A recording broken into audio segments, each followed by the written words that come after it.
Hi, I'm Ashley. Today I'm painting a loose seascape. This painting only took 30 minutes and I'm actually super obsessed with it. This is definitely one to try as a beginner. It's super satisfying, quick, and not too complex. I did use some white gouache in this one in addition to the watercolor, so just be aware of that. Also, I'm using a 100% cotton cold press paper. This is Strathmore and it's an 8x10 sheet. I didn't tape it down or anything and it didn't buckle too much, so this was great paper to use for this. I am going to make this video real time since it wasn't too long, so definitely paint along for this one. I started by wetting up the sky area with just a large flat wash brush. I didn't draw in horizon line or anything, but you definitely could if you want to. I just kind of tried to keep it straight. I let that water soak in for a minute and I kind of wiped my table up so that it wasn't too wet. And then I mix up my Stormy sky color with Payne's Gray and some ultramarine blue. I put a tiny bit of permanent rose in there to shift it a little bit toward purple. And then I just start by adding to that sky. So my table is at a slight angle here. So you'll see that paint start to like feather down the page a little bit, which is exactly what I want because I want it to look a little bit rainy. If you don't have a tilted table, just after you put in a stroke of color, you can lift your page slightly to let it start to run down. The sky is going to be a really, really intense dark, so I just basically keep adding in thicker, darker mixtures. I do keep some areas lighter to kind of create some variety in kind of the cloud layers, with the storm being more in the distance. So to make it appear more in the distance, I put it down, the darker colors down toward the horizon line, and that's the area that has the most intensity. And then the top of the page has lighter values so that it looks like that storm is rolling in across the ocean. And just note that since this is a real-time video, I'm going to pause talking at times, so it'll kind of go quiet, but that's not a mistake in your replay or anything like that. It's just so you can kind of watch what happens on the page.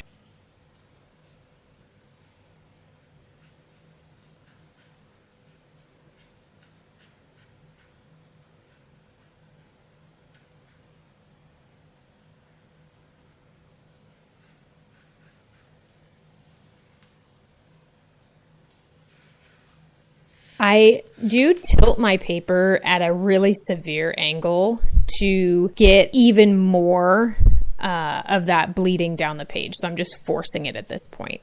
And you'll see that the paint actually just stops at the line between the wet paper and the dry paper. So you don't really have to worry about it bleeding down too far unless you just have way too much water. It'll pretty much stop right there where the water line ends. I mean, you can see I'm getting like a little puddle of water toward the right corner. It's even dripping off the page a little bit, but it's not dripping down into the dry spot. I'm also tilting the page a little bit toward the right, and that's forcing that excess water off the side of the page. It's also creating movement so that it looks like a little bit windy. And then I just use my towel and I dab it on the edge of the page to kind of sop up that little puddle that was created there. So you can always do that if you have a little bit too much water, just dab it with a towel or a paper towel.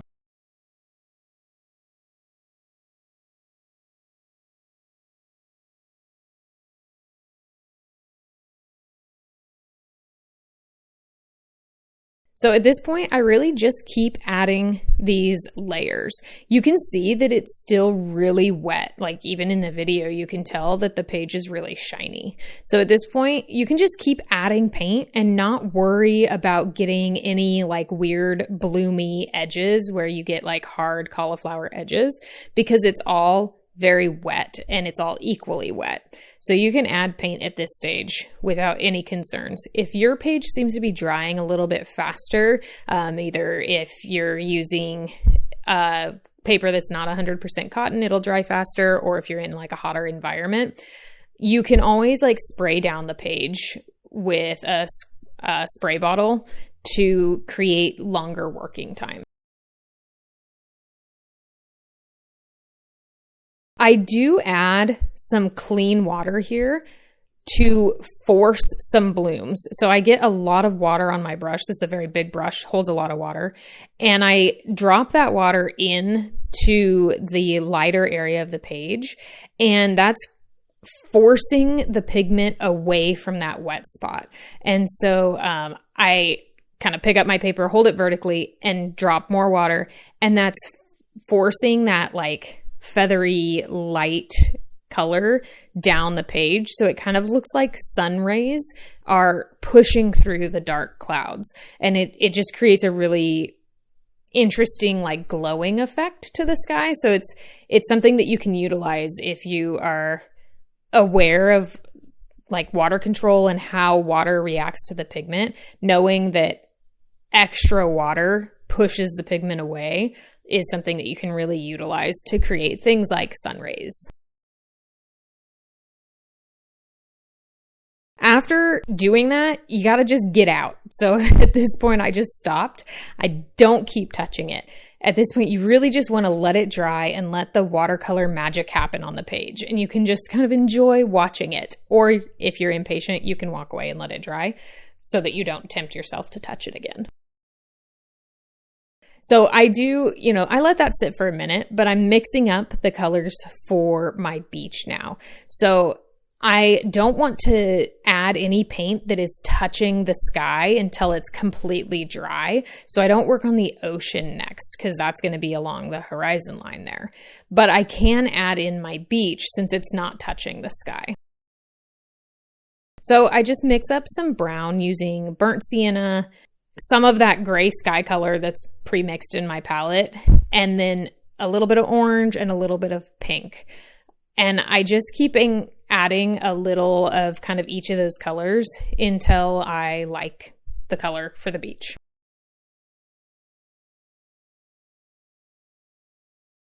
So you can kind of use whatever colors you want as long as they're in those families. I used some, I think, yellow ochre. My orange is actually a cadmium red, and permanent rose for my pink. And then I just basically sweep that color over the page to create the water line on the beach. So I'm using kind of loose, quick brush strokes, and I'm doing an almost dry brushing technique. So even though my paint's really wet, holding my brush kind of flat to the page and sweeping across quickly creates that dry brushing effect where you pick up the texture of the paper.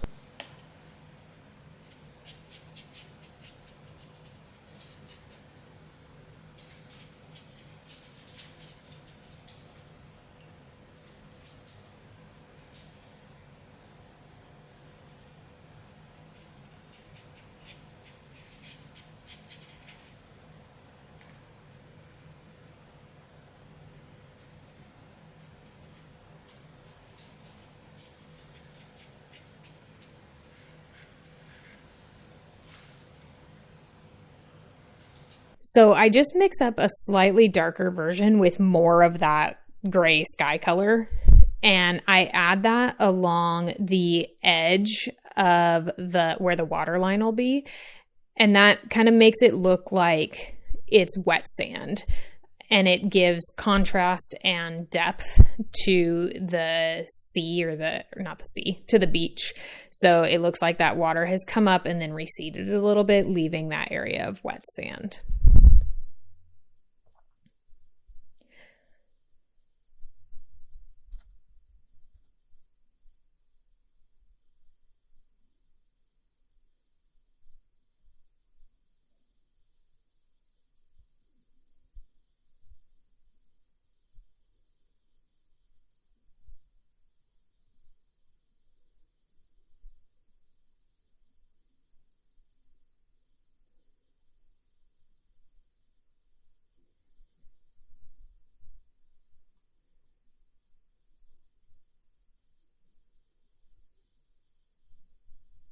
Then I use a slightly smaller, or quite a bit smaller brush that also has stiffer bristles, and I use that to splatter in some of the sand color, and that creates even more texture to the beach without having to force it.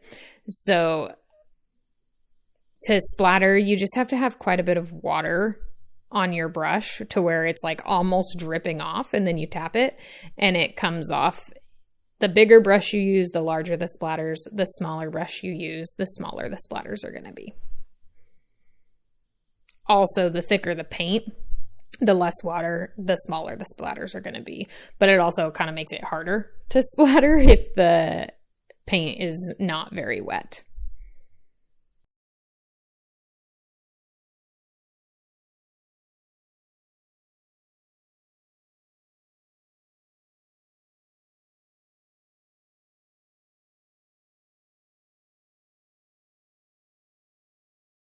Then I just create a slightly darker mix of that beach color and add another layer of dry brushing across the entire beach because I just wanted it to be slightly darker. You can still see the contrast between the wet sand area and the dry sand area, because since watercolor is transparent, those first layers really still show through. So this is like a glazing technique. You use a thin kind of watery mix of paint and just lightly brush it over what's already there. It doesn't blend with what's on the page. It layers over it and allows those underlayers to still shine through.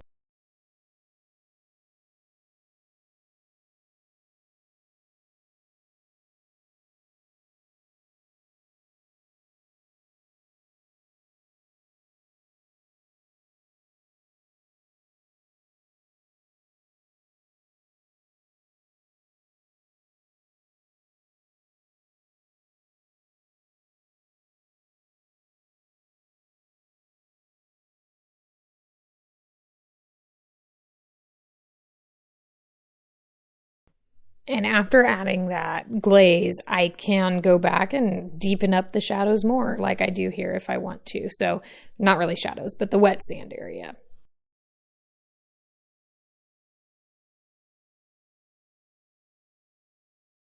So here I'm now mixing up my sea color. So this is basically the same as the sky color with just a hint more blue.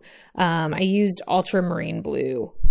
Nope, I used Prussian blue actually to add to this color to just make it a little bit more greenish blue and a little bit less purple. I carefully paint that color along the horizon line, trying to keep it pretty straight. The sky is dry now, so there's no risk of the ocean color bleeding up into the sky. So the paint will just stay right where I lay it down. So this is the wet on dry technique, and that allows you to get very crisp lines. So that top horizon line, I want it to be nice and crisp. The bottom doesn't matter as much, but the top, need it to be nice and crisp. Once I get that horizon line in, I just basically keep building down toward the beach. So I just keep adding more of that sea color and adding a little bit more water to stretch it out to cover the whole beach area. Now, initially, I was going to save some white of the page for some like crashing waves in the kind of middle part of the sea, but then I just decided to paint it all and try to lift some of the color out for the breaking waves. It was just kind of got too annoying to try to paint around those shapes, but you can do that if you want. It just takes a little bit more time, and it's a little bit harder to get like a smooth, even wash if you're trying to paint around small areas. So it's up to you how you want to go about that. And again, I also do go back in with some white gouache at the end to add even more of those like bright highlights on the waves. So it just kind of depends on your view on watercolor painting and if using white gouache is acceptable or not. I think it's fine. I don't care. But there are some like purists out there that say, well, if you use white gouache, it's not watercolor anymore. I don't care about that. So I do lift out some paint. So the watercolor here is still very, very wet in the ocean. So I use a smaller, again, kind of stiffer brush, get some clean water, dry my brush off a little bit, and use that to kind of scrub out some of the paint that's there to create where I'm going to have those waves crashing. I also splatter in some clean water into the sea, and that repels, again, when you add water to wet paint, it's going to repel some of that paint and create some blooms and textures in the water. And then I basically just keep kind of working on lifting some areas and creating a little bit of kind of linear movement by taking a small amount of water on my brush and kind of scratching it across the page. And that creates that linear movement in the water. So again, adding that little bit of water to the page is gonna repel the water a little, or repel the paint a little bit. So doing that in horizontal strokes creates that movement.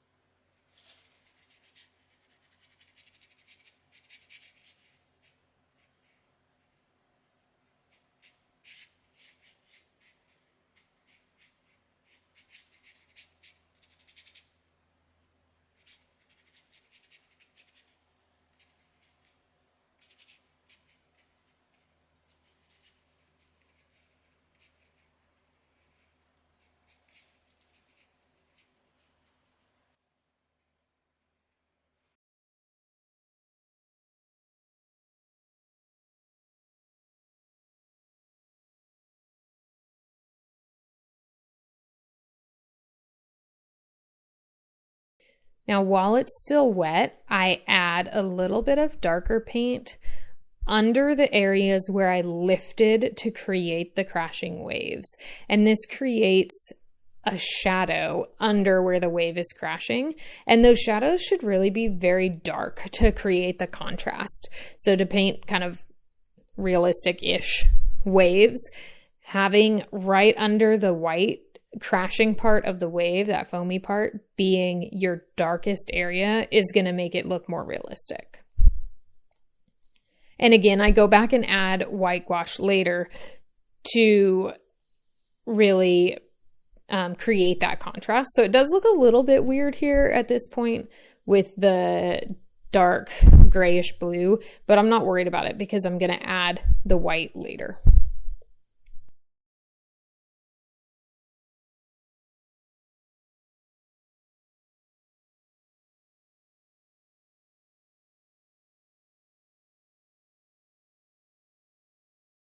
So here I do try to do a little bit more lifting along the edge of the sea where I want a little bit more white, where the water is going to be kind of bubbling on the beach. But this color is staining pretty hard on this paper specifically. So I kind of quit that plan and just understand that I'm going to add the white back in. So then I move on and I add another layer of the sand color on some areas, and I'm doing this to kind of cover some of the blue that got onto the sand. So I was careful at the horizon line, I was not careful at the beach line, so there's some blue over that sand. Just adding in that slightly darker sand color is going to cover that back up. I also add a little very light wash of that sand color into the white areas under where the ocean is going to be bubbling, and that's going to make it look like the water's actually going up the sand, going up the beach, without just having it go from the blue of the ocean to the brown of the beach. It's going to create that transition.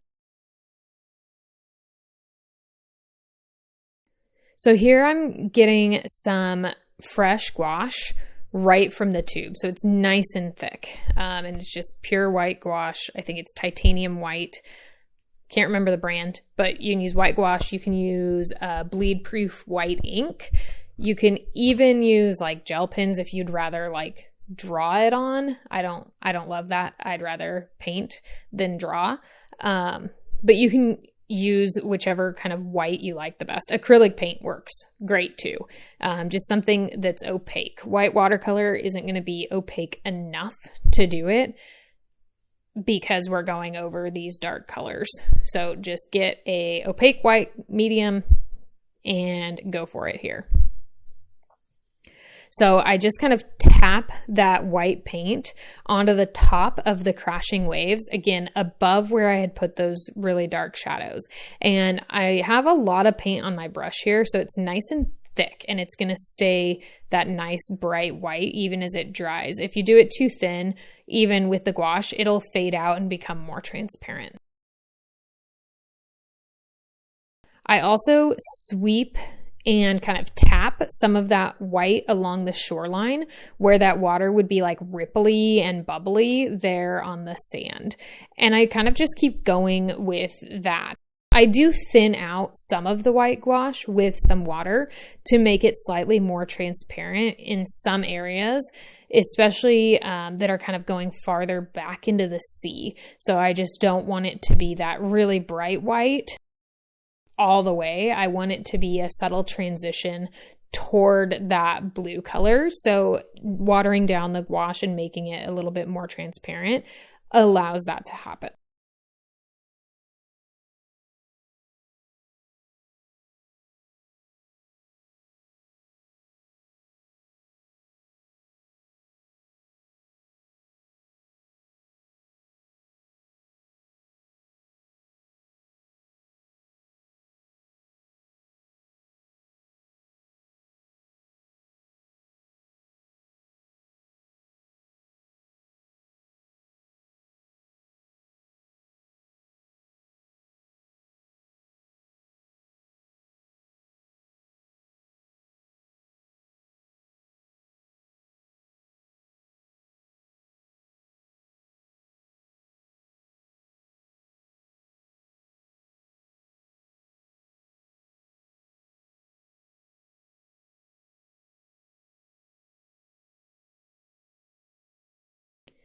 The other thing I do to kind of create perspective is I make that white area on the front, like left part of the page a little bit wider. And as it's receding into the background, the white area gets a little bit thinner. So at the back right corner of the page, you can see it's almost just a line. And then there is some subtle variation. It kind of ebbs and flows, like would be natural with some of the water moving over different areas, but generally it's thinner farther away. I add just a little bit more of the white onto the waves, and some kind of between where those crashing waves are and where the kind of bubbly water on the land is, just to create a little bit more interest in the water, make it look like there's a little bit more movement. Again, this is like a stormy sea, so there's going to be a little bit more movement here. And then I add some splatters. So to create the splatters with the white gouache, I already have paint on my brush. So I just dip my brush very slightly in the water and kind of then spin it around on my palette just to loosen it up a little bit. And that makes it splatter a little bit more easily. And I try to cover kind of my sky area so that I don't get splatters up into my sky. Not so worried if it gets on the sand, but I don't want the splatters in the sky. I do kind of lift up some errant splatters where I didn't want them with my towel. And I just use a kitchen hand towel for this. I don't like to use paper towels that much just because they're consumable. I'd rather use a regular towel that I can just wash and reuse than waste a lot of paper towels. But sometimes if I don't want the texture that's on the towel, I will use a paper towel or a napkin that's smoother just to make sure I don't add any texture into my painting. Also, blotting up over the splatters, you can, depending how hard you're touching, you can lift the splatters up all the way, or you can just kind of lighten up the splatters. Depends how hard you press, basically, and how dry the paint was when you're lifting. If you let it dry a little bit, you're not going to lift up all of it, but you can still lighten it.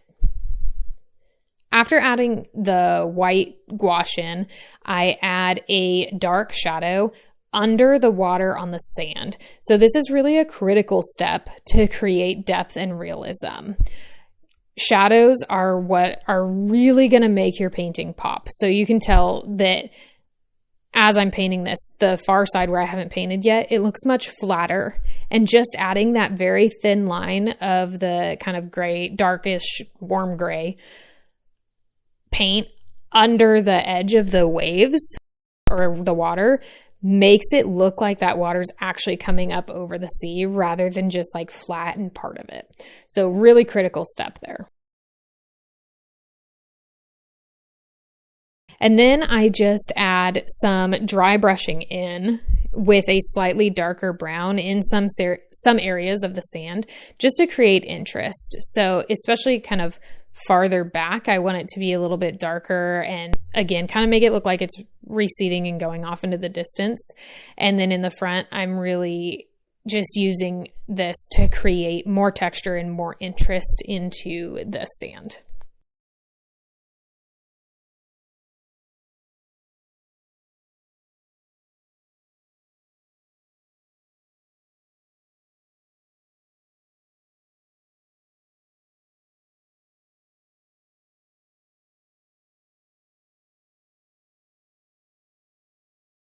So at this point, I'm just kind of fiddling with the sand, adding a little bit more darkness to areas where I felt like it could have a little bit more depth and just kind of fiddling.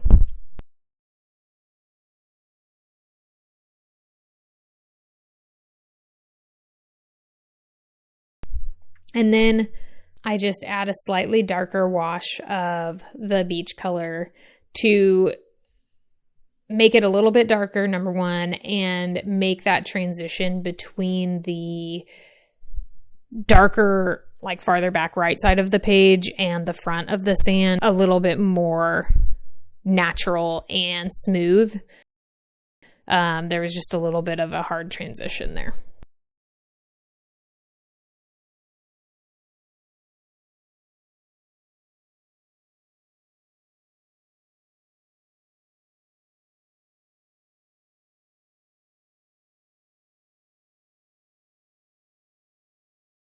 I then do an extra wash of color over the sea because as it dried, it just became a little bit lighter.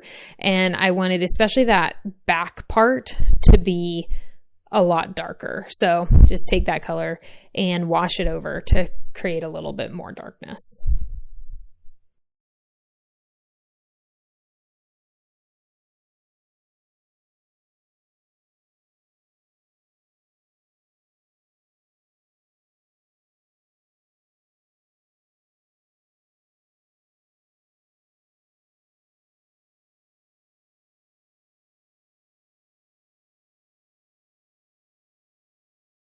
And I do a slightly lighter version over the kind of more front part of the sea, just to, again, make that transition a little bit smoother.